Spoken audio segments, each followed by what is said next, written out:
Hello and welcome. My name is Esther Salami, and you're welcome to Entertainment Recap on the News Chronicle TV.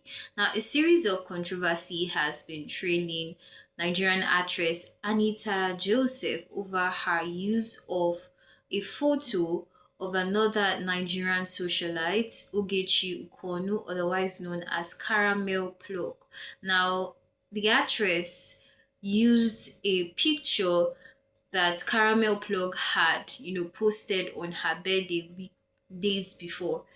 And her use of the photo was through AI. She edited the picture and inserted her face and her hair on it without giving credit to the Nigerian socialite. And so she went on Snapchat and tagged her and was like, you cropped my head, you cropped my face and my hair and inserted your head without any permission. To which Anita Joseph responded on her IG story saying she was sorry and blamed it on her AI boy. However, the socialite Caramel Plug did not accept this apology, and this has caused a lot of backlash from social media users, and were like, you should have forgiven her. I mean, you should there was no need for you to be rude since she already tendered an apology. However, some persons were like, this is not just a mere mistake, this was intentional. And the actress Anita Joseph deserved what was coming for her. And Anita said something like, this is why she doesn't like AI.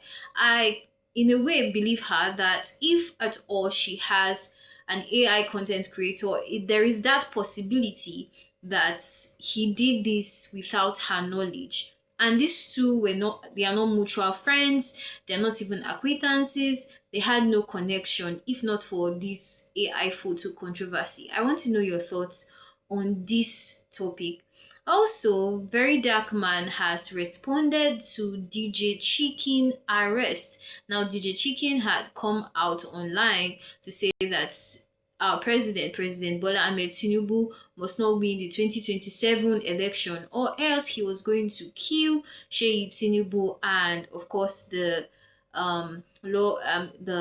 security force took matters in their hands and arrested him. And VDM said while DJ Chicken posed no threat, no outright physical threat to Sheyi Tinubu, his words were actually an offense, looking at it from a legal view. And so he said that they were wasting their time arresting him because he posed no retreat. However, he acknowledged that he was wrong. So I think it's very important that we are mindful of what we say on social media, as your words can be used against you. For if you want to read the story and get a better understanding on the matter, be sure to check our website at thenews-chronicle.com. Like this video, share it with your community, and I will see you next week. Take care.